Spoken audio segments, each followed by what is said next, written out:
Sejam muito bem-vindas! Hoje, primeiro as mulheres e agora sejam muito bem-vindos os homens, que o nosso programa é especial aqui de Outubro Rosa. Tô com a Roberta, nossa co-host aqui comigo. Eu sou a Alessandra, do programa Podcast Ai Que Tudo, o seu podcast, mais um episódio.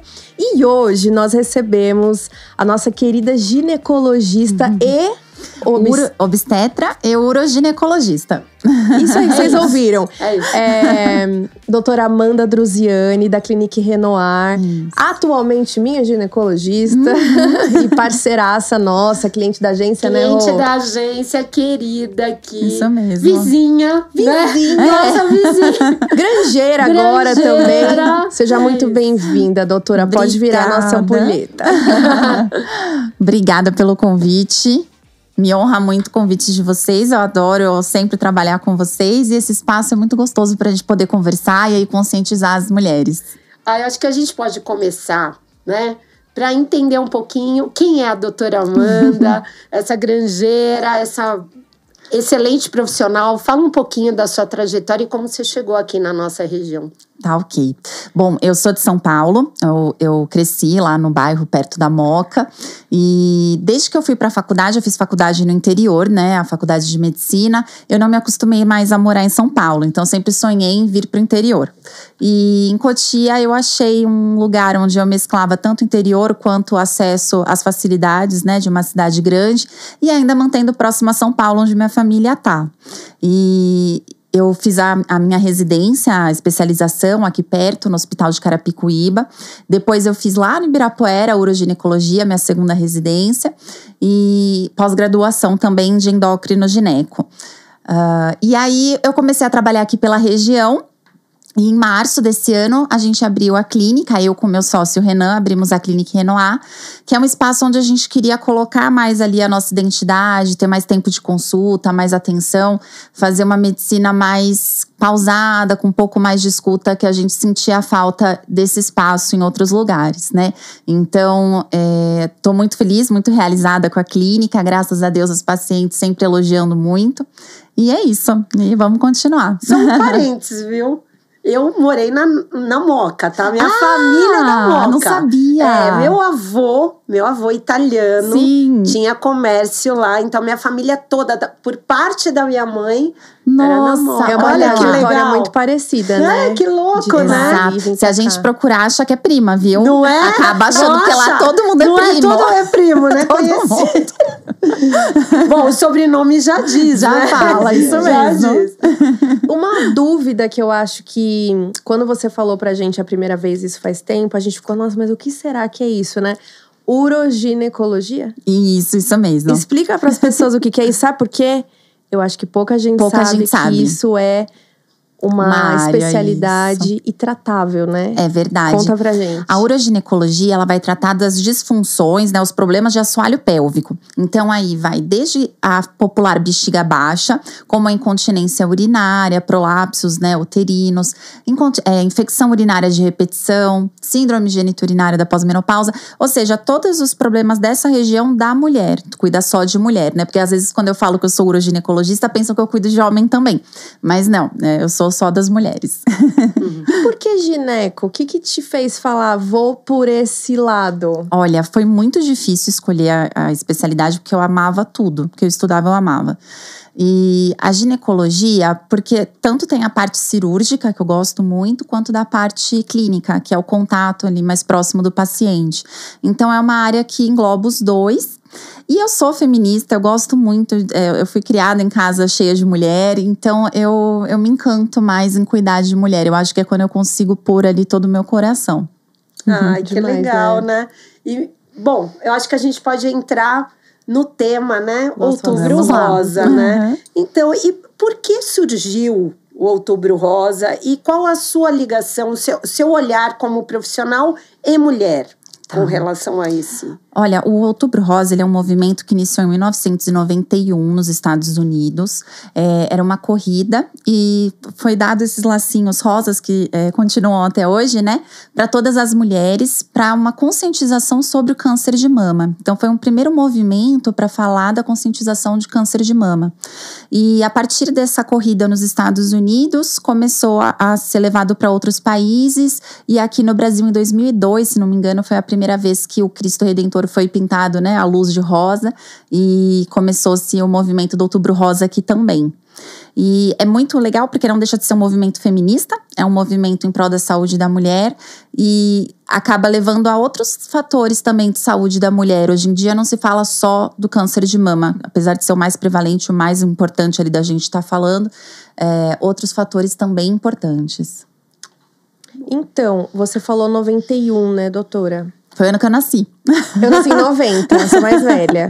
Ai, vocês são muito novinhas, meninas. Deixa pra lá, deixa isso pra lá. Vocês, vamos deixar pra lá, gente. É recente, Muito, né? Essa conscientização. Muito. É muito. recente. Eu tô surpresa. A gente tá falando de 35 anos, 34, enfim, mas… Eu acho que esse olhar mais humano para a saúde da mulher…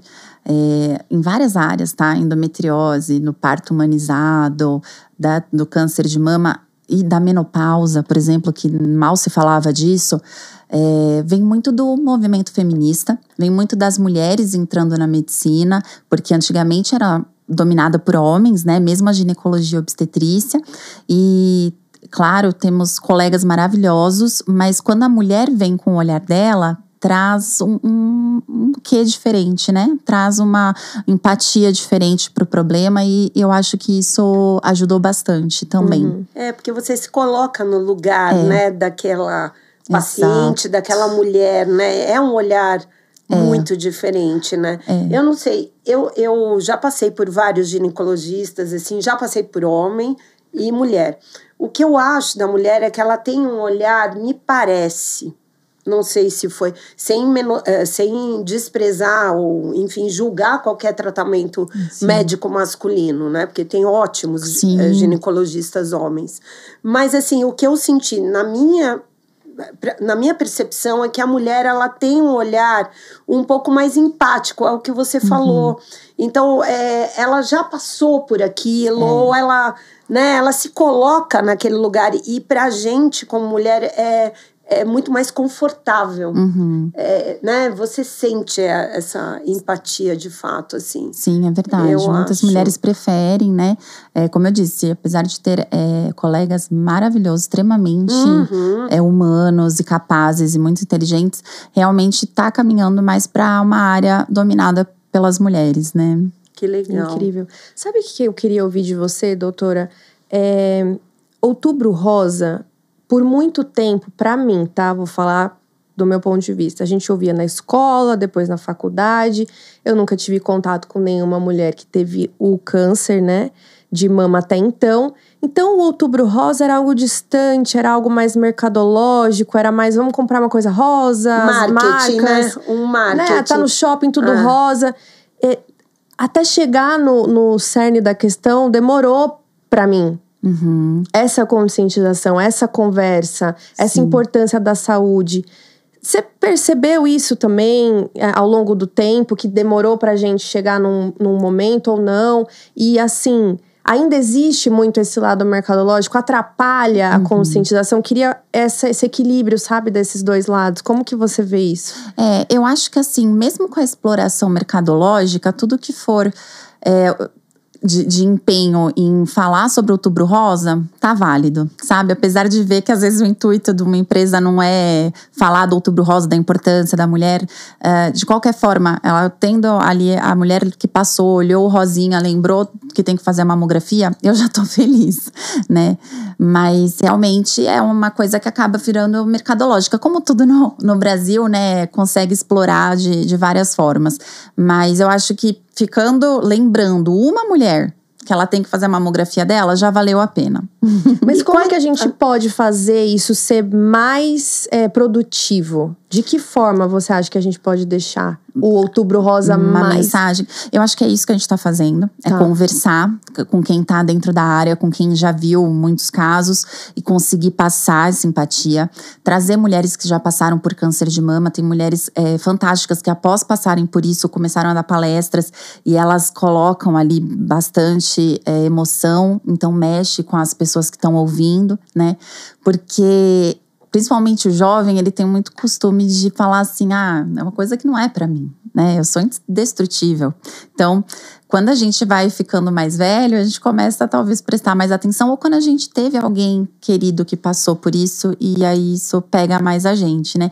Então, eu acho que essa experiência de quem viveu e curou o câncer de mama é muito válida, e essas conversas assim mais próximas. Eu acho que assim, o que você falou do depoimento, eu, ao contrário da Lê, eu tive vários casos na família. Começou pela minha avó, minha irmã, agora minha cunhada. Então, assim, muito próximo de mim. Uhum. Então, eu sou uma pessoa que eu tenho muito cuidado com isso. Desde cedo, desde cedo. Mas eu acho que um fator muito legal, que eu acho que a abordagem do Outubro Rosa pode dar para valorizar de fato, né, a campanha e não ser uma questão só de marketing, como você falou, são os depoimentos. Uhum. Eu acho que quando tem um depoimento honesto, né, daquela pessoa que superou o que ela passou, e mais do que isso, né, hoje você vai poder dizer melhor, né, mas assim, a gente tem como prevenir. Exato. Né? Ou como pegar essa doença do início. Exato. Né? E eu queria saber, assim, quais são os fatores de risco hoje do câncer de mama que a gente tem, assim…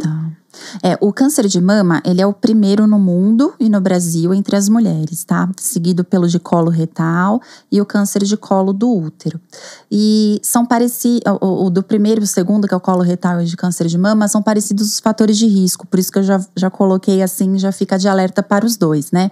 Que é a alimentação de ultraprocessados, o uso excessivo de álcool, obesidade, sedentarismo, até o sobrepeso já entra.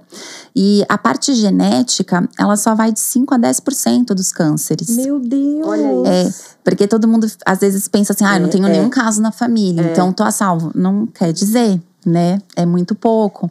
O que consegue se ligar à parte genética, que é o do gene BRCA1, BRCA2 mutados, né? Então, a gente tem que estar cuidando dos nossos hábitos em primeiro lugar, porque os outros dois fatores de risco maiores é ser mulher, tá? Porque o homem tem o câncer de mama também. 1% dos cânceres de mama são masculinos, mas é muito mais raro. E a idade. Isso a gente não consegue controlar. Mas os outros fatores de risco a gente consegue. Então é neles que tem que focar. Que também são os fatores de risco para o câncer coloretal. E como mudou, né? Assim, a sociedade mudou muito nesse sentido, né? Hoje a procura pelo wellness, né? Pelo bem-estar. Você deixar o álcool. Isso. A gente já vê uma geração que não bebe mais. Uma geração muito legal. E isso eu acho que é mais um movimento brasileiro, né? Ainda no exterior, o tabagismo ainda se vê bastante. Muito, né? Muito. Mas eu vejo assim, esse movimento para o bem-estar, para exercício, né? Você vê as pessoas hoje procurando, né? Eu mudei recentemente de academia agora. E uma coisa que me surpreendeu é o perfil de público mais, mais idosos, mais adultos. Mais maduro, né? Mais maduros, mais exatamente. Lá na musculação, se cuidando, porque antes você não via isso. É verdade. Você não via isso, você via a molecada lá. Isso é sensacional. E não só, né? Então, aula de spinning, eu olhava, nossa, sabe? É muito legal, porque eu acho que essa conscientização, isso é importante. Com que certeza. Essa mudança de hábito, né? Essa mudança… A alimentação mudou muito, né? Muito. Eu vejo que hoje os lugares precisam ter opções no cardápio de algo mais light, mais saudável, uma salada com grelhado, porque aquelas porções de fritura e tal, eu tô falando em alguns lugares, é claro, em alguns momentos, claro. já não cabe mais. Não verdade. cabe, mas se a gente vai sair pra um happy hour e tudo mais, a gente vai fazer uma escolha. Isso. A gente não vai mais pra batata frita. É impressionante como isso mudou, né? Muito. É verdade. Mas assim, dentro da palestra do Outubro Rosa, que eu já dou há bastante tempo, vou sempre mexendo, inovando ela, eu coloquei uma parte falando das mulheres, né? Então, início do século XX, a rotina de uma mulher era cuidar da casa, dos filhos, do marido. Aí, a mulher do século XXI, ela cuida da casa, dos filhos, do marido, trabalha e estuda. Então, essa mulher, muitas vezes, acaba que ela vai comer o que dá tempo, né? Por mais que tenha uma conscientização, que tenha um movimento, às vezes no dia a dia, não consegue, né? Então, acaba comendo o que dá tempo, acaba comendo industrializado. Talvez a academia não deu tempo, não vai. O sobrepeso vem. Abuso de álcool de final de semana, às vezes porque não faz uma outra exercício, atividade que você possa ali, né, jogar o teu estresse fora. Então, assim, ainda é bastante, né? Que bom que essa conscientização tá vindo, mas precisa muito mais. E a gente tá falando também de um público, né, mais qualificado. Privilegiado, privilegiado, exatamente. Porque o dia a dia, a gente sabe de uma mulher que né, trabalha periférica, fora, e tem um filho, né, que tem um filho, exatamente. Mãe trabalha fora. Muitas vezes sozinha, que não tem uma rede de apoio. Lógico, né? A gente sabe. E outra coisa, essa questão do estresse, né, Amanda? Sim, com certeza. Eu acho que esse é um fator também que pesa muito, pra né? tudo, é um veneno diário, veneno, né? O estresse é um fator que pode causar para todas as doenças. Para todas as doenças. O estresse, ele aumenta o nosso cortisol. E isso, que é um hormônio, isso gera dano a todas as nossas células quando ele se mantém alto periodicamente, né? Então, realmente, estresse, a falta de sono também contribuem. São fatores que também contribuem. E me fala uma coisa, a mamografia, o autoexame você acha super importante, né? Sim, com certeza. E a mamografia também, mas assim, a partir de qual idade você indica, assim? Tá. A Sociedade de Mastologia indica que se inicia aos 40 anos a mamografia e vai até os 74 e aí avalia a partir dos 74 se essa paciente precisa continuar ou não, de acordo com os fatores de risco, expectativas de vida dela. Mas o autoexame das mamas, então assim, a mamografia, nenhum dos outros exames, nem ultrassom, nem ressonância magnética vão ser no primeiro lugar. A mamografia é a que vê as menores lesões para poder iniciar o tratamento. Eu achei que era um ultrassom. Não, eles veem coisas diferentes, tá? A mamografia nada mais é do que um raio-x. Então ela vai ver calcificações ali na mama e ela consegue pegar microcalcificações iniciais que antes da gente sentir no autoexame da mama ou antes de aparecer no ultrassom, ela já pegou. E o rastreio da mamografia é justamente para isso, porque se você descobre no início, a chance de cura é muito maior. Então, o ultrassom, a ressonância, a tomo, elas vão ser complementares, mas a mamografia é o primeiro lugar, o mais importante. Tá? Doutora, agora me fala uma coisa, eu nunca fiz mamografia, ainda não cheguei aos 40, mas todas as mulheres que eu já ouvi falam que aquilo é um pesadelo, não é? Olha, eu já fiz várias vezes. Eu vou ser super honesta, não vamos dizer que é confortável. Que vai né? espremendo, assim, não, aí sai primeiro leite. que, assim, eu acho que tem 2 fatores aí importantes, eu vou dizer como paciente, né? Eu acho que depende do local que você vai. Porque mesmo? Eu já fui em local que é uma enfermeira, né, que tinha pouco cuidado.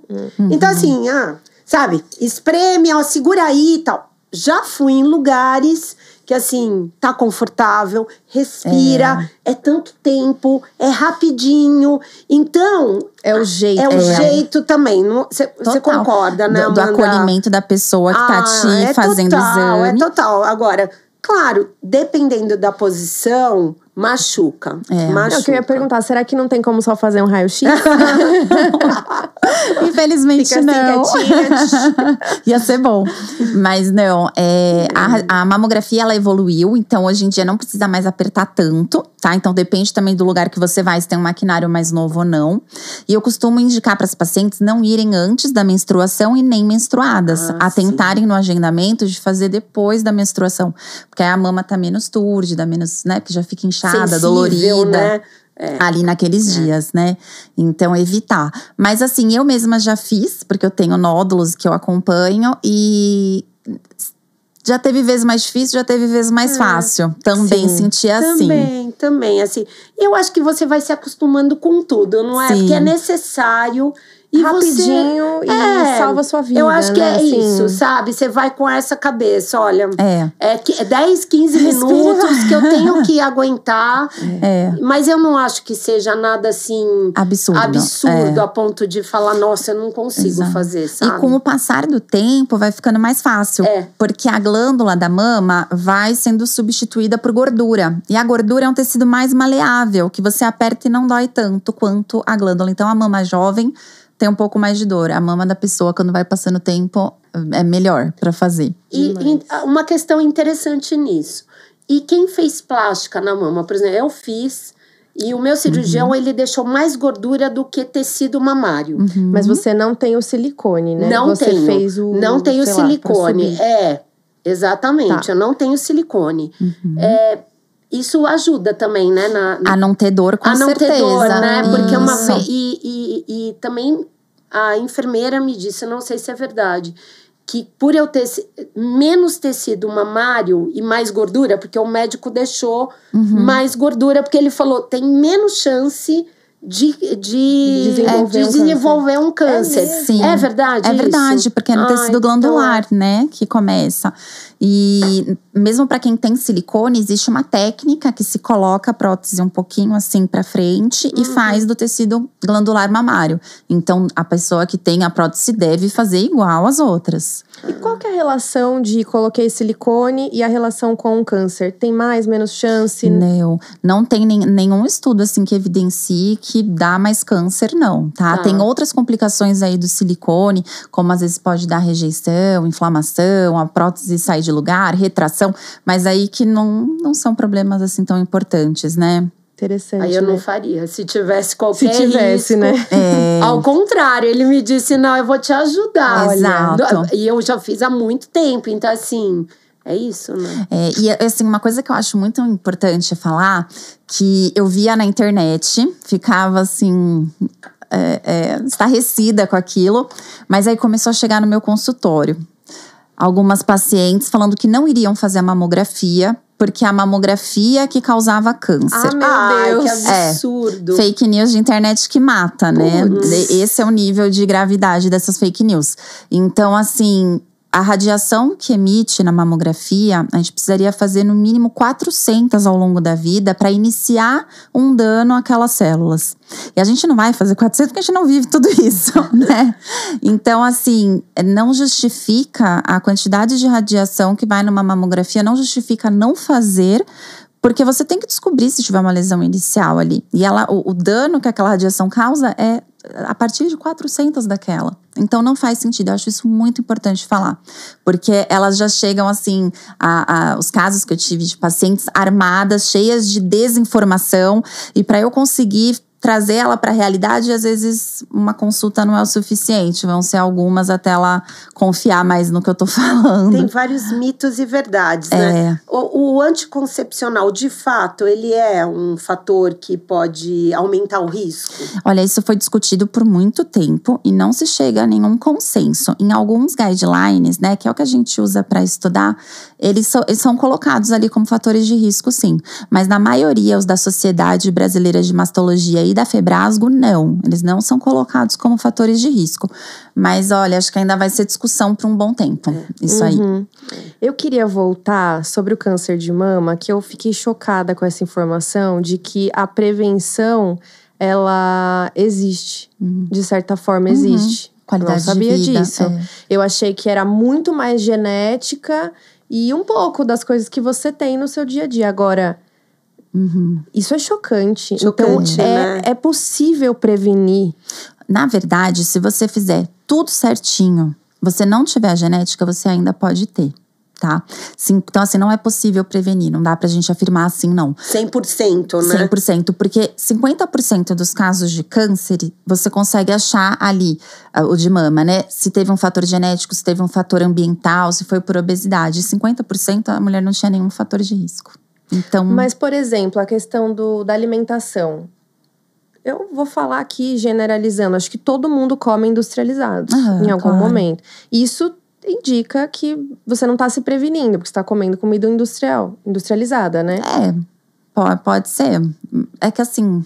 Não é preto no branco, né? Não é uma vez que você vai comer, a quantidade que você come, o que você come, Acho né? que são vários fatores, Exato. né? Claro que… Então assim, se você não fizer nada errado, se você viver no mato, no campo, colher da sua terra e comer, ainda assim, e fizer exercício, ainda assim você pode ter câncer de mama. Pode ter. Pode. E aí a gente pode entrar… fator, então? É uma loucura, né? E a gente pode entrar também na questão da reposição hormonal, que também é uma discussão, né, doutora, sobre a questão… Se pode fazer uma reposição hormonal, beneficia por um lado, mas aumenta o risco por outro. Qual a sua opinião sobre isso? Até 2000, teve um estudo que saiu em 2000, que foi um estudo feito todo errado, todo de ponta cabeça. E levou a todos os médicos a acreditarem que a reposição hormonal, ela aumentava muito o risco de câncer, né? E esse estudo foi refeito, foi revisto, e foi visto que não, que na verdade aumenta muito pouco o risco de câncer de mama às mulheres que faziam uso da terapia de reposição hormonal. O que não justificava não fazer a terapia de reposição para as mulheres que não tinham um risco alto, por causa de todos os benefícios que a reposição traz, né? Principalmente, o que eu acho assim fundamental é o risco ósseo. Então, quando você faz a sua reposição hormonal, você não vai descalcificar a partir da idade da menopausa. Você vai começar a sua descalcificação natural dos ossos quando você parar essa terapia de reposição. Então, você joga lá pra frente uma osteoporose que viria a aparecer. Proteção cardiovascular, né? A causa de morte cardiovascular em mulher também é alta, tá ali junto com câncer de mama entre as primeiras. Então, na verdade, assim, eu acho que o seu médico tem que conversar, falar, olha, o tratamento que eu tô te propondo tem esses benefícios e tem esses riscos. Você assume de fazer? Eu acho que vale a pena nas mulheres. Na sua opinião? Com certeza. Porque assim, dá uma qualidade de vida para um momento da menopausa, principalmente as pacientes muito sintomáticas. E essa questão que eu falei de saúde óssea, porque assim, isso lá na frente, osso também é vida. Porque um idoso que cai e fratura, ele muitas das vezes morre por culpa dessa fratura. Então, é tudo um equilíbrio. A cada consulta tem que ser visto, eu tô te ajudando ou eu tô te prejudicando? Vamos continuar com essa terapia ou vamos retirar essa terapia, né? E então, tem que ser feita muito bem acompanhada. A terapia que é feita, às vezes, por gente da academia ou colega que passou, isso é muito perigoso, muito. Até recentemente, uma pessoa me falou assim, doutora, eu ouvi você falando, né, que bom que você falou de terapia de reposição hormonal, porque tem um posto de gasolina aqui em Cotia, que você já tá sabendo disso? Não, mas tô assustada. Eu queria saber onde que é, porque eu queria ir lá denunciar, né? Mas parece que tem um posto de gasolina que eles estão vendendo testosterona pras mulheres. Tô passada. Aí eu fiquei, não. Eu falei, não é possível. Eu falei, não, isso não é mentira isso. Ela falou, minhas amigas estão tomando, falaram pra eu tomar. E eu ia. Ela falou, eu ia. Não, por Só que aí eu te ouvi falar e resolvi não ir. Aí eu falei, que bom. Que bom. A importância de falar. E hoje, assim, o que eu acho sensacional na medicina é que, assim, a tecnologia que a gente tem a nosso favor, não é verdade? Por exemplo, você fazia um exame de sangue, e mesmo um exame de imagem, é o que você falou, tudo ficou mais sofisticado. Com certeza, a mamografia que sua mãe fez, ela vai ser completamente diferente quando você fizer. Sim, né? Graças a Deus. Assim como a Duda comigo, né? Então, mas o que eu fico, assim, impressionada com a análise, por exemplo, hoje você tem um estudo, né, do teu sangue, né, das propriedades de tudo que você tem lá. Eu faço, em média, 85 exames de sangue a cada 6 meses. E porque eu tenho um acompanhamento absurdo, né, hormonal e tudo mais. E é inacreditável onde chega. Né? É verdade. Então, e era uma coisa que, assim, no passado eu não podia imaginar Imaginar o quanto isso também beneficia a mulher. Sim. Né? Em todos os campos, Sim. né? Essa terapia, assim, é para as pacientes que você sabe que vão fazer bonitinho, que vão ali a cada 6 meses para você vê-las, saber que tá tudo bem. Não é para uma paciente que eu vou ver uma vez e depois nunca mais vou, né? Claro. Que eu sei que eu não vou ter mais contato com ela. Tem que ter um acompanhamento sério para você diminuir os riscos e deixar mais os benefícios ali atuando, né? Vocês estavam falando de reposição hormonal. Para quem é essa reposição? Acho que para as mulheres que estão assistindo. Quando que elas têm que procurar isso? Quais são os sintomas? Qual o momento? Na transição, né? A gente chama climatério. É a fase onde começa a diminuir a taxa de hormônios naturais do corpo até que ela entra na menopausa. Isso pode durar aí 5 anos. Em algumas mulheres. Então, ela começou a sentir sintomas da menopausa, que o principal, né, é o calorão. Calores intensos que vêm no meio da noite, atrapalham o sono. Labilidade emocional, que é quando ela tá tudo bem, daqui a pouco tá tudo péssimo, daqui a pouco tá muito irritada. Então, o humor não se mantém estável. Outros sintomas são também secura vaginal, irritabilidade extrema. Então, essa mulher que tá sofrendo com isso, esquecimentos, falta de atenção, de foco. Quando essa mulher tá sofrendo, ela precisa procurar terapia de reposição hormonal. Mas mesmo assim não são para todas, tá? Ela tem alguns critérios que a gente tem que ver de risco, como eu falei, avaliar se eu tô ajudando ou se eu tô prejudicando. E para ver se ela tá apta a iniciar. Sempre um check-up completo antes, olhar as mamas, ver se ela tem algum problema cardiovascular, placa de ateroma em carótida. É um check-up bem minucioso. Tá tudo bem? Vamos começar, né? E a mulher que não tem sintoma, mas quer, às vezes por uma queda de libido ou só uma falta de energia, que também pode surgir nessa fase, ela pode também, tá? Porque, como eu disse, isso aumenta ali a saúde, a vida útil óssea dela e cardiovascular. Demais. Então… Agora, pré-menopausa? Pode ser climatério, pré-menopausa. Então, ele tem uma idade específica ou não? Pode acontecer… Eu sei que varia, mas eu digo assim, tem uma média 48 a 55 anos. Tá. É o mais comum no Brasil, tá? E você pode tomar, assim, por parâmetro a sua mãe. A idade que sua mãe entrou na menopausa. Tem uma ligação ali com a idade que você vai entrar.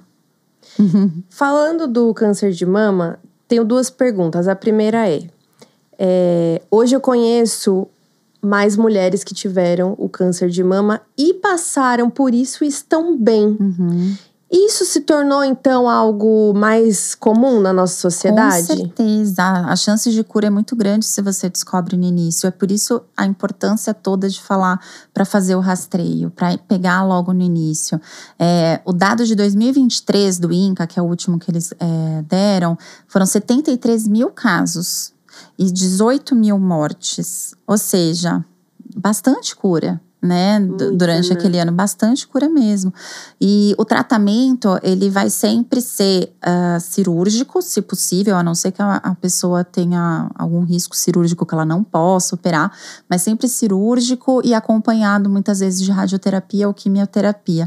Então você imagina uma cirurgia num câncer pequeno, num tumor pequeno, é uma cirurgia muito menor do que ter que retirar uma mama toda, às vezes partes de músculo, né, que é uma mastectomia radical.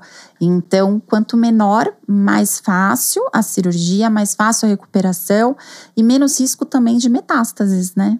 Então, essa é uma questão, né? Assim, existe sempre o risco, né, da metástase, né? Sim, depois de qualquer tamanho. De qualquer tamanho. Mas com o passar do tempo, maior o risco, né? Tá. E a minha outra pergunta, doutora, era sobre reincidência. Pode acontecer. Como que é mais comum ou não? É mais raro? Tem uma porcentagem? É mais comum uma mulher que já teve câncer de mama apresentar um novo câncer de mama do que uma mulher que nunca teve. Não, mas é comum voltar essa doença, essa reincidência? Tem que ficar de olho. A mulher, ela sempre tem que acompanhar. Depois que ela teve um câncer de mama, é uma paciente que ela vai ter um acompanhamento muito mais intenso. Mas eu não sei te dar uma taxa, assim, de reincidência. Mas sempre ficar atenta, sempre né? Ficar pode atenta. Voltar. Com certeza, pode voltar. Agora, essa predisposição genética, vamos imaginar, que a gente tem, que você falou, é 1%. Na família, 1%, né? Uma tia teve, de 5 a 10%. De 5 a 10, né? Isso. Mas é sempre importante, por exemplo, no meu caso, a minha família que teve, eu tenho que ficar sempre muito atenta, é isso. Família de primeiro grau, principalmente mães e irmãs, você tem que ficar mais atenta. Tá.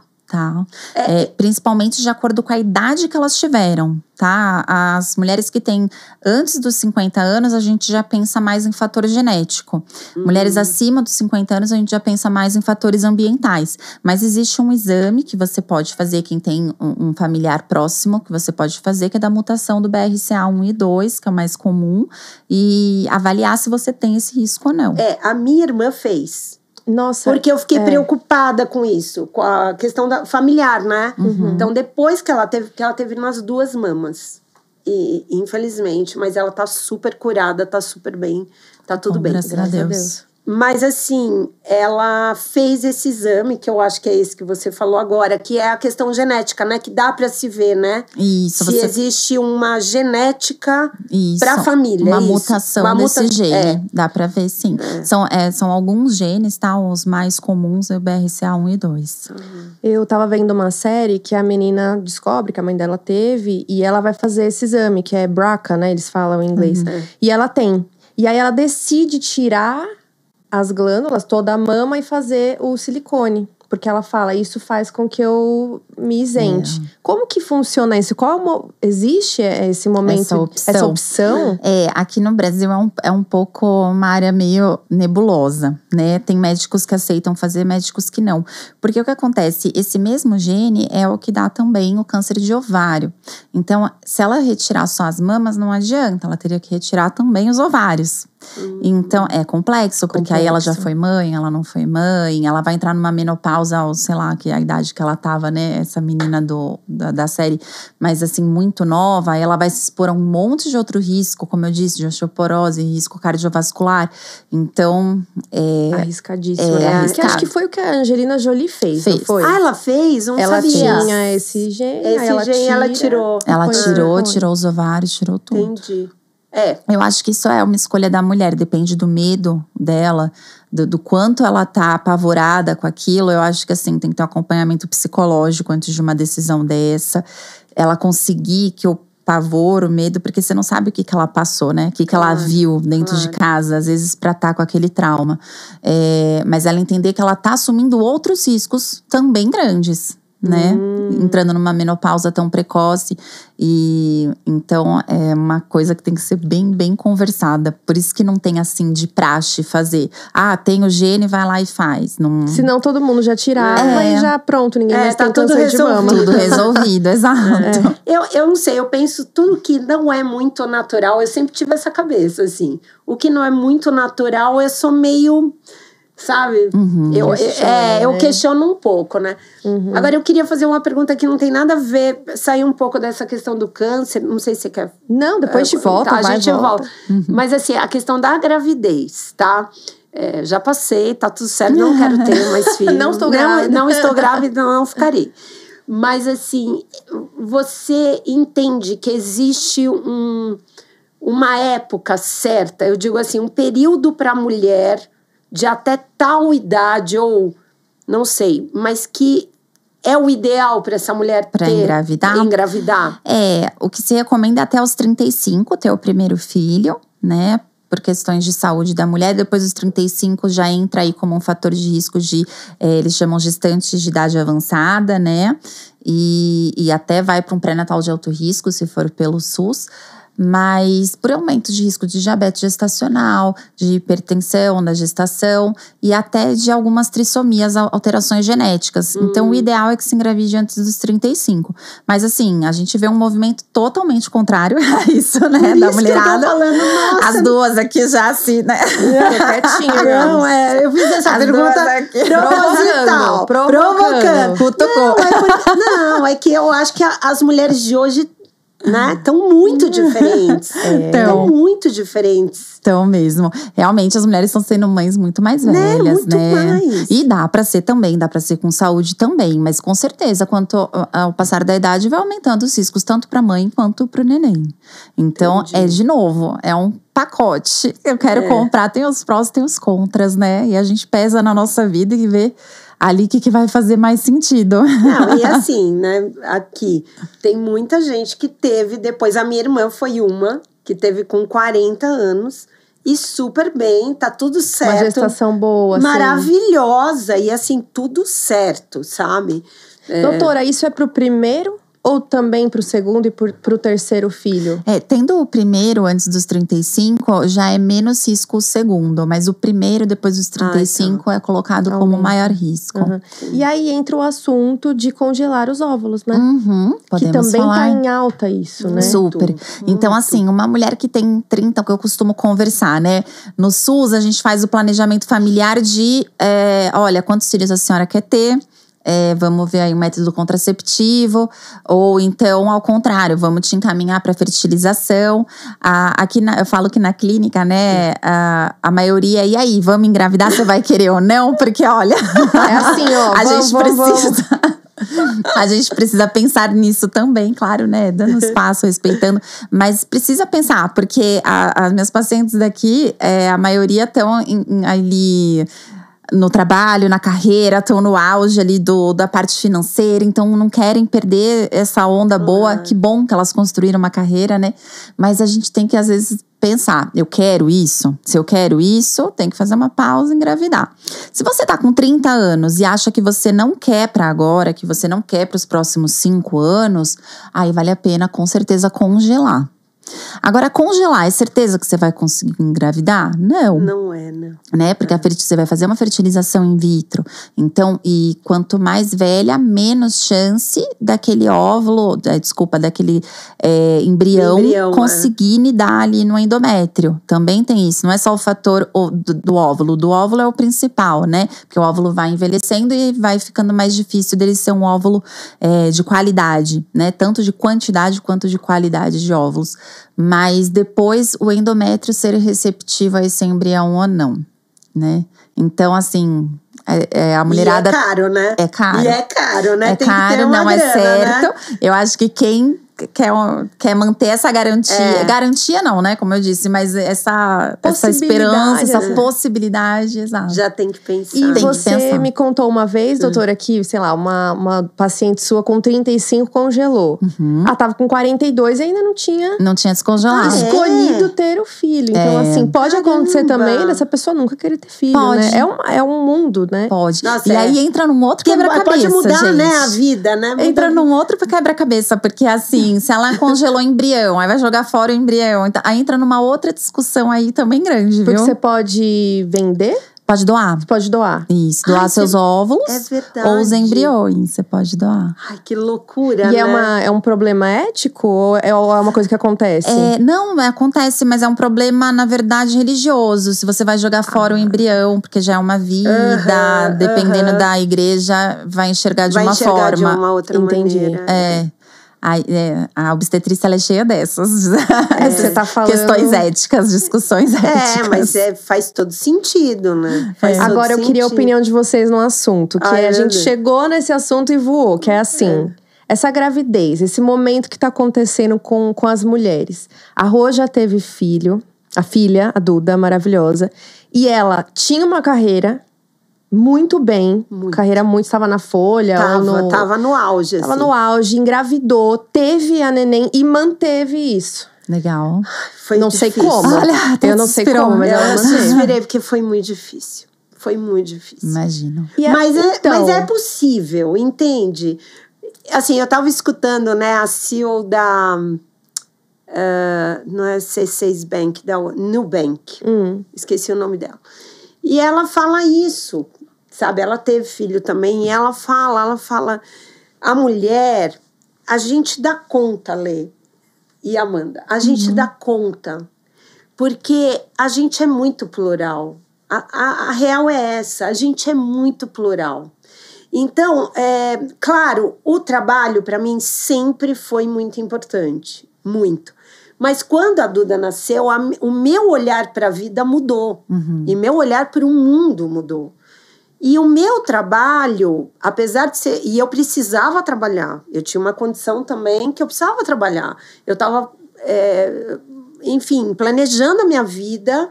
Eu não casei com um milionário. Herdeira, né? Herdeira. Eu também casei por amor. Exatamente, casei por amor. Então, assim, e o meu trabalho era muito importante. Eu sempre fui muito bem sucedida profissionalmente, né? Eu tive essa bênção. E é isso. Mas, assim, quando nasceu, claro, eu me planejei. Eu tentei me planejar, porque também a gravidez não foi tão planejada assim. Claro que eu tinha acabado de casar. Acabado não, eu já tinha 4 anos casada. E o meu marido, ele já tinha um outro casamento com uma outra filha. E já tinha uma filha mais velha e tal. Mas eu queria ter. Quando eu engravidei, eu fiquei muito feliz. Porque eu já tinha vivido o que eu queria. Então, eu planejei de alguma maneira. E aí você consegue nesse cesto ir, sabe, driblando e colocando, olha, esse tempo é para ela. No começo, eu levava a Duda no trabalho, no carrinho. E como eram mulheres também, eu trabalhava numa escola na área de marketing, todo mundo adorava, ela foi paparicada e assim foi. Legal. Quando eu voltei para ser executiva em São Paulo, aí eu sofri. Eu tenho que ser honesta, eu entrava no banheiro e chorava, meu diretor me chamava 6:30 da tarde para fazer uma reunião que durava 1h30, chegava 8 horas, 8:30 em casa, e a Duda com babá.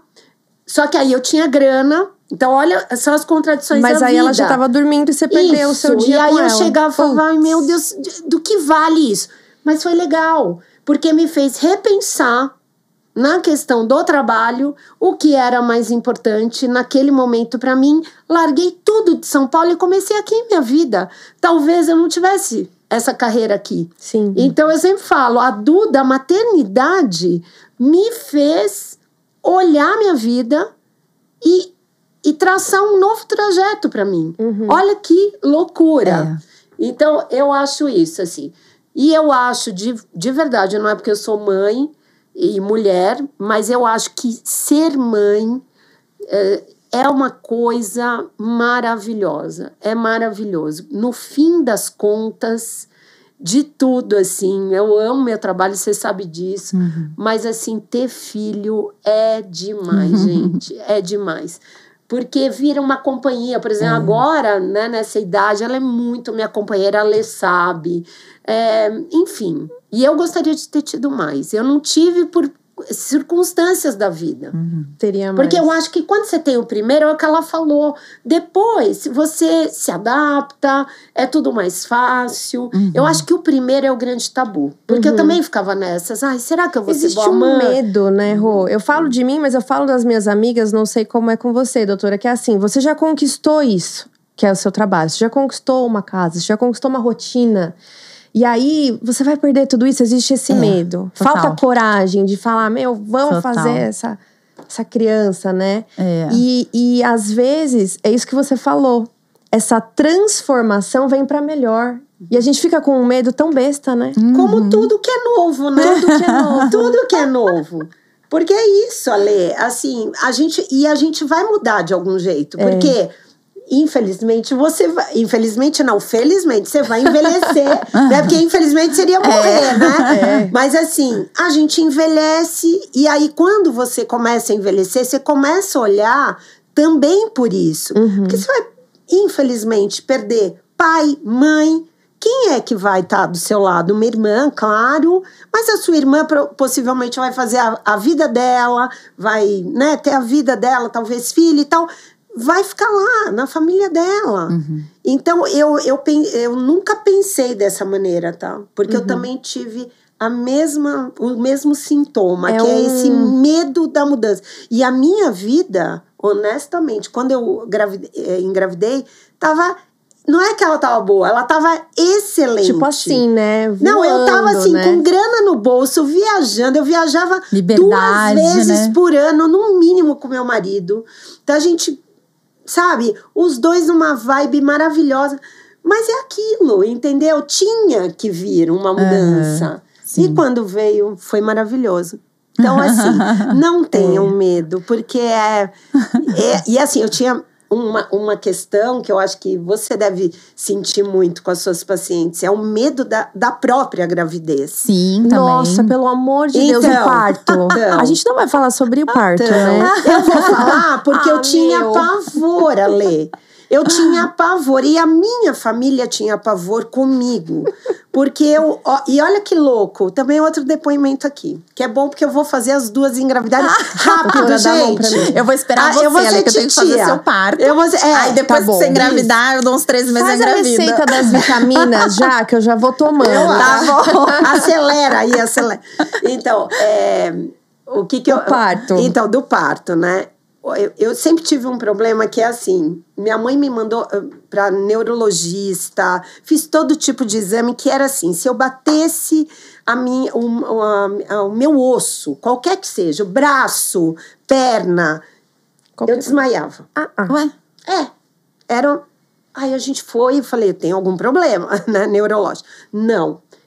Descobriram que era medo de sentir dor. Você desmaiava para não sentir dor. Para não sentir a dor. Uou. Então, por exemplo, como eu tinha medo de sentir a dor, eu apagava.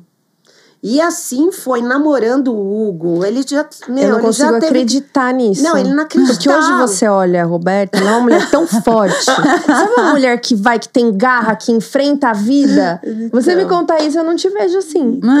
E sabe quando mudou? Quando eu tive a Duda. Nunca mais eu desmaiei. Medo, assim. Não, desmaiei. Por quê? Porque eu sabia que ela precisava mais de mim. Para não mentir, eu amamentando uma vez, porque o amamentar, né, tira muito da nossa energia e tal.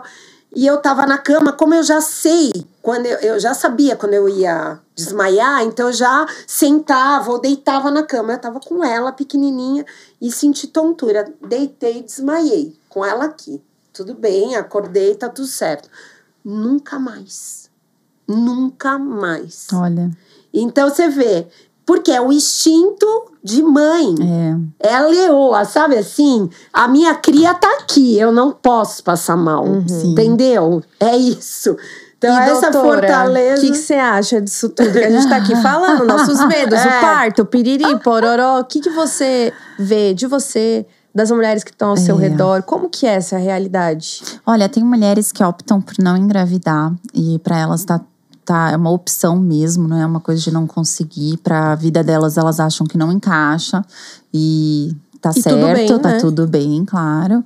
E pra mim, na minha opinião, faz mais sentido o que a Rô fala. Pra mim, eu com certeza vou me arrepender se eu deixar passar o timing. Porque pra mim sempre foi um sonho. O problema é que nunca aparece a hora certa, né?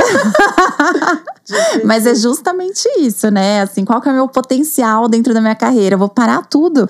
Meu Deus do céu, né? A gente lutou tanto pra tanta especialização, tanto estudo, tanto curso, tanto... Aí parar tudo realmente dá um pânico. Se dá. É uma escolha, né? Que a gente vai ter que tomar. O ponto é que a gente não para tudo. Eu queria não saber me prevenir tão bem. Porque aí acontecia sem querer. Porque não dá pra falar que foi sem querer, né? Eu tenho que saber me prevenir. Então eu queria que fosse no supetão mesmo, talvez fosse mais fácil. Minha amiga, Bia, paciente. Vou contar porque a Bia é minha amiga. Tá tudo bem. Tomava anticoncepcional, a gente teve uma conversa seríssima sobre gravidez. Ela, não é o momento, não tô pronta. Bia tomou antibiótico, deu 1 mês. Meninas, tô grávida. Tipo assim. Então, quer dizer, aconteceu, comigo aconteceu, né? Mais ou menos isso. Eu tomava anticoncepcional e rolou, entendeu? Então, assim, eu sempre falei, eu acho que gravidez tem uma questão, claro, que tem uma questão de prevenção, né? Sim, claro. Claro, mas eu acho que tem uma questão divina. Preparo espiritual, um preparo espiritual, sabe? Porque vem na hora que você menos imagina.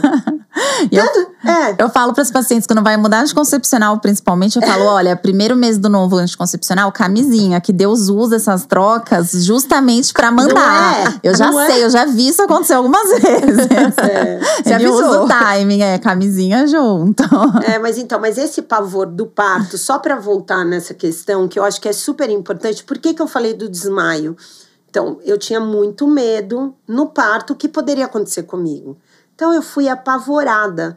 Mas assim, é muito louco o que aconteceu, porque durante a gravidez, eu não sei se eu fui me, sabe, munindo, né, de informação, claro, para ficar mais tranquila e tal. E a minha família sabendo, meu marido, tudo, me deram muito apoio.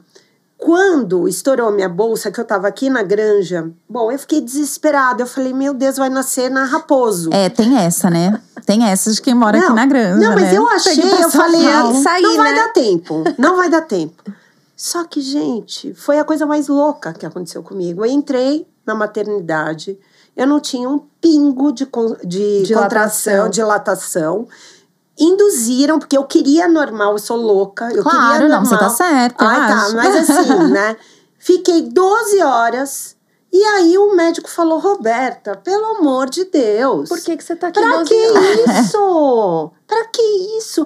Vamos entrar agora na sala. Eu falei, vamos. E foi. E aí ele falava assim, e ela tá dormindo aqui, na sua bed, porque, né, vai monitorando. Ela tá super na boa. Falei, seja o que Deus quiser, morrendo de medo. A Lê entra, um anestesista com som, eu nunca vou esquecer, aqui, ó. Nossa! Não, escuta essa. E falou assim, tudo bem eu colocar um som? E eu amo música. Eu falei, eu amo, pode deixar. Eu opero com música também. Bom, mas não é um som, né? Não, ele entrou com som, sabe? Uma caixa. Aí ele pôs assim, ele começou a me abrir. Ai, sabe que escuta? Que música toca? Let It Be. Quando eu começo a chorar, e o médico, olha a música, homenagem pra sua filha. Uau. Eu entrei naquela transe da música. Assim, eu fiquei tão emocionada. Quando eu vi, já tinham tirado. Você não sente nada. Eu não senti nada depois. Então foi um parto de cesárea. Cesárea e tudo bem. E todo mundo fala assim, no dia seguinte, você vai ter dor. Não tive dor nenhuma, gente. É muito pessoal, é super né, tranquilo. Claro, eu já malhava, pessoal, já fazia... Eu sempre me cuidei. Mas é isso. Hoje a mulher atual, você, né? Malha, cuida da alimentação. Então, eu acho que assim... E a tecnologia, né, Amanda? Não dá pra comparar com o que tinha na minha época. Com certeza. A orientação, assim, de via de parto, tem que ouvir, obviamente, né? O que a paciente quer pra ela. E sempre... todo obstetra vai sempre puxar a sardinha do vaginal. Por quê? Porque a gente sabe os riscos do vaginal e sabe os riscos da cesárea. Os riscos da cesárea são muito maiores, né? Agora, assim, vê isso o tempo inteiro? Não, isso acontece de vez em quando, né? Então, a gente tem que explicar quais são os riscos de um, quais são os riscos do outro. Como eu falei, toda vez, né? Pesar na balança. E assim... quantos filhos a mulher quer ter? Ela quer ter 6 filhos? Eu tenho uma amiga que já tá indo pro 6º. Eu falei pra ela desde o primeiro, ela sempre falou que ela queria ter 5, 6, quanto Deus mandasse pela religião dela, ela não previne, né? Então eu falei, olha, então o seu não é uma opção ser normal, tem que ser normal. Porque tem que ser normal. Você abrir tantas vezes a barriga da mulher, você vai aumentando o risco. Cada cesárea extra vai aumentando, assim, exponencialmente esse risco pra ela. Então, risco de vida pra ela e risco de vida pro neném. Então, se a mulher quer ter várias gestações, é claro que é melhor ela ter o normal. Na verdade, sempre é melhor ela ter o normal, mas principalmente nesse caso. Agora, se ela quer ter um filho, quer ter 2 filhos, ela quer optar pelo parto cesariana, dá pra ter com uma segurança, sabe? Agora, a questão é essa, todo mundo poder, que nem, né, teve uma lei que acho que já tem 2, 3 anos, que a mulher no estado de São Paulo, ela pode optar pelo parto cesárea. No SUS, quando eu iniciei a minha especialização, no SUS do Brasil inteiro, sempre parto normal, só vai pra cesárea quando você tem uma indicação de cirurgia. É uma cirurgia, né? Entendi. Então, e é assim no Brasil inteiro, é assim no mundo inteiro. Só no estado de São Paulo, que uma deputada lá que fez essa lei, dizendo proteger a vontade das mulheres, que a mulher pode optar pelo parto cesárea. E agora tá começando a sair estudos agora do malefício que foi isso, né? Porque virou uma moda, todo mundo querer fazer cesárea. É muito risco? O primeiro risco é quando você faz anestesia, né? Ali você já tem um risco de anafilaxia, de choque anafilático, que é uma alergia muito grande, tá? E eu já vi mulher parar na anestesia, no parto cesárea. Não é algo super comum, mas acontece. O segundo risco é o de sangramento, porque você tá abrindo um órgão que é o útero, que tá todo cheio de vascularização ali, né? Então, você tem o risco de sangramento e a principal causa de morte materna no Brasil é hemorragia pós-parto, tá? Então, você já tem ali o sangramento. Depois da cirurgia, você tem risco tanto de infecção quanto de trombose. A gravidez já é um estado que predispõe trombose e o pós-cirúrgico também é outro estado. Então, você soma esses 2 fatores de risco. Então, tem risco. Não é uma coisa que é para ficar fazendo rotineiramente. Você faz quando tem uma indicação, né? Mas no estado de São Paulo, as mulheres podem optar por isso. E aí, é claro que a gente tem que respeitar a vontade da mulher. A mulher tá apavorada, ou ela tem uma indicação, realmente precisa, temos que seguir, né, pela cesárea. Agora, deixar nesse auê que virou, acaba que você está colocando em risco essa mulher. Porque às vezes é uma mulher que não vai ter uma estrutura familiar, que ela vai ter 1, 2 filhos, 1, 2 cesáreas. Ela vai ter 3, ela vai ter 4. Eu já fiz uma 7ª, que era a 7ª cesárea dela. Nossa. A gente entrou rezando. A equipe entra rezando, entra com medo. Eu não sabia que... Você aumenta muito esse risco. Então, assim, acontece muitas aderências, uma cirurgia que fica muito mais difícil, um útero que vai ficando cada vez mais fino, o risco de rotura uterina é grande.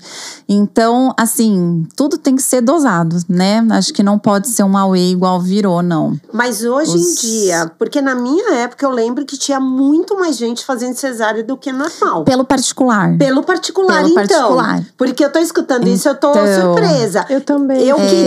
Eu queria o normal, eu não consegui. Pela política de saúde, a gente tentar o normal. No particular, alguns obstetras, que eu não vou tanto nesse assunto assim, pra não ficar um discurso de ódio, mas alguns obstetras diziam pra mulher, não tem passagem, você não consegue, olha, não tem contração. E muitas vezes indicavam a cesárea, porque eles foram até o hospital, eles não querem ficar esperando ali aquele tempo de trabalho de parto. Indica a cesárea logo, porque eles vão embora e acabou. Ou então já agenda. Você não quer agendar? Vamos fazer na data do aniversário da tua mãe, entendeu? Por quê? Porque aí acorda, escova o dente, vai pro hospital, faz o parto, volta, tudo tranquilo. Diferente de você me ligar de madrugada, eu saio igual uma doida. Entendeu? Então, assim, eu acho que pra você por esse lado, é a comodidade dos obstetras que acabaram aumentando muito antigamente, né, as cesáreas. Hoje, graças a Deus, com esse movimento todo de humanização, eu acho que só deve ser obstetra quem tá afim de passar por isso. Vai me ligar de madrugada. E eu fico felizona, inclusive. Porque a Raposo tá livre pra eu ir pra São Paulo. Mas você fica feliz. Muito! Você acordou de madrugada. Não tem que nascer pra isso. E abrir uma pessoa, pensem nisso. De madrugada. Vou acordar feliz de madrugada. Mas muito. Porque o meu maior medo é me ligarem, tipo, às 7 da manhã, que a Raposo tá travada e eu não consigo chegar. Pior é que é verdade. Então eu prefiro que me liguem de madrugada. E ir pra lá. Então, assim, tem que esperar. Mesmo se você optar por cesárea, falar, olha, doutora, eu quero cesárea, você entrar em trabalho de parto, ter uma fase ali de contração, isso dá um benefício pro seu neném. Existem estudos que mostram menos risco de diabetes, de depressão na adolescência, em nenês que passaram por trabalho de parto, mesmo que a ultimação foi em parto cesárea. Tá? Então, aquele estresse pro neném ajuda muito, ajuda na maturação pulmonar, ajuda você a sangrar menos. O teu útero, quando ele vai fazendo essas contrações, ele vai ficando cada vez mais fininho de uma forma saudável. Que quando a gente abre, é um útero que sangra muito menos, que se contrai com mais velocidade para não sangrar depois. Então, tem muito benefício. Então, mesmo se você opta pela cesárea, vale a pena você entrar em trabalho de parto, ficar ali um pouquinho. Então, eu fiz certo. Exatamente. Então, e depois eu fiz você... por indução, porque meu médico na época não falou nada disso. Nada disso. Mas você vê tudo que é natural, né? A gente volta para aquilo que a gente conversou, né?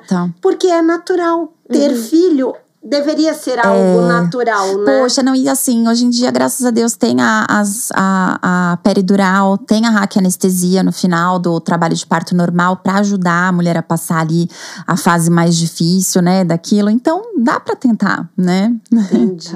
Nossa, que papo maravilhoso. Demais, né? Incrível. Demais. Quantas lições, quanta informação positiva que a gente trouxe. Tô muito Ficou feliz. doutora. Eu adorei Muito também, tá uma delícia. Ai, delícia. Ficaria e agora muito... as duas vão ter que ter filho, né, Ale? Ah, não, eu não. Você pegou, né? Eu não. Ah, Não, vocês nós duas, claro. Você pegou a dica, né? As duas Você viu que eu barrigudas chamei as duas pra aqui, falar. ó. Próximo papo vai ser de Outubro enxoval. rosa no que vem, você já sabe, né? Já a gente sabe. aqui, Né? Barrigudinhas. A gente apoia assim o microfone. Isso. E pronto. Ai, mas muito obrigada, viu, doutora? Obrigada Muito a vocês. Desculpa aí se a gente fugiu pra um monte de assunto, mas é que tem tanta coisa interessante, né? Muito. A gente pode marcar mais vezes. Muito obrigada, viu? Foi uma delícia. Obrigada. E só antes de encerrar, a gente queria agradecer a Discovel, nossa patrocinadora oficial aqui do podcast. Agradecer o Estúdio 21, que é esse estúdio maravilhoso que dá esse suporte de equipamentos, de vídeos, de cortes. Eles são incríveis. Coffee Blend Café, que sempre está trazendo aqui o cafezinho pós, né? Nosso conversa. Eliana Tessitori, que fez essa essência exclusiva. Ai, que legal pra mim. É, cara. É o nosso cheirinho. Ai, que tudo. E, claro, todas que contribuíram para o nosso cenário incrível. Amém. Dani Davino com Érica Davino, que é da Lotus Comunicação. Tainá, nossa designer, que fez tudo isso aqui, e decoradora. Sunset Decor. Então, assim, muito obrigada a todos. Obrigada, pelo meninas. apoio. Obrigada, é uma delícia de papo, de ambiente. E olha, muito sucesso pra vocês, que é maravilhoso. Doutora, antes de acabar, fala aqui, ó, pra sua câmera, onde as pessoas te encontram, fala da clínica pra marcar uma consulta e deixa seus contatos aí. Ok. Bom, a Clínica Renoir fica ali na Estrada do Capuava, 4571. É o prédio na frente do condomínio Vintage, chama também Vintage Center. Nós estamos no primeiro andar. É uma clínica de multiespecialidades, nós temos 25 especialidades médicas lá. A gente vive falando que vocês não precisam mais ir para São Paulo fazer consulta com especialistas de ponta. Nós temos muitos especialistas legais lá na nossa clínica, maravilhosos. E espero vocês lá para conhecer, tomar um café. Nós temos o Instagram, que é o @clinicrenoir, e tem o meu Instagram também, que é @dra.amandadruziani. E aí pode agendar por lá. Obrigada, doutora. Imagina. Obrigada, gente. Até a próxima. Até. Tchau.